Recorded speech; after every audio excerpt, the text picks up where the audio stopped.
مدینہ کی پرسکون فضاؤں میں ایک ایسی مسجد ہے جو دنیا کی کسی اور مسجد جیسی نہیں۔ ایک مسجد جہاں ایک ہی نماز میں قبلہ بدلا گیا، یہ ہے مسجد قبلتین، دو قبلوں والی مسجد۔ ابتدا میں مسلمان بیت المقدس کی طرف رخ کر کے نماز پڑھتے تھے۔ یہ قبلہ انبیاء کا قبلہ تھا اور نبی صلی اللہ علیہ وسلم بھی اس طرف رخ کر کے نماز ادا کرتے تھے، مگر آپ صلی اللہ علیہ وسلم کی دلی خواہش تھی کہ قبلہ خانہ کعبہ کی طرف ہو۔ قرآن میں ذکر ہے، نبی صلی اللہ علیہ وسلم بار بار آسمان کی طرف دیکھتے اور انتظار کرتے تھے کہ اللہ تعالیٰ کی طرف سے حکم آئے۔ پھر ایک دن وہ لمحہ آ گیا جس نے تاریخ بدل دی۔ ہجرت کے تقریباً 17 سے 18 ماہ بعد ظہر یا عصر کی نماز کے دوران جبرائیل علیہ السلام وحی لے کر آئے۔ سورۃ البقرہ کی آیت نمبر 144 نازل ہوئی۔ فولی وجہک شطر المسجد الحرام، اپنا رخ مسجد حرام کی طرف پھیر لو۔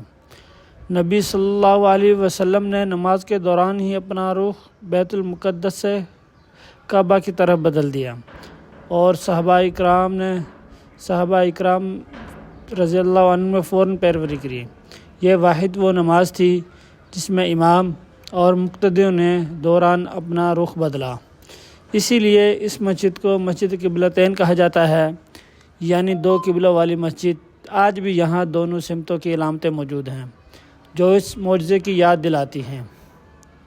یہ واقعہ صرف سمت بدلنے کا نہیں، یہ اس بات کا اعلان تھا کہ اب امت مسلمہ کا قبلہ خانہ کعبہ ہے اور مسلمانوں کی شناخت مکمل ہو چکی ہے۔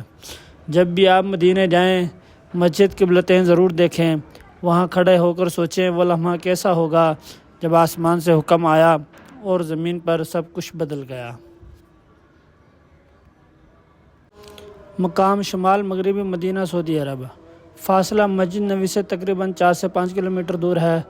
سفر ٹیکسی یا بس سروس سے آسانی سے پہنچا جا سکتا ہے اور قبلے کی تبدیلی کا واقعہ تاریخی مقام ہے اور سب سے بہترین وزٹ فجر یا عصر کے بعد رش کم ہوتا ہے۔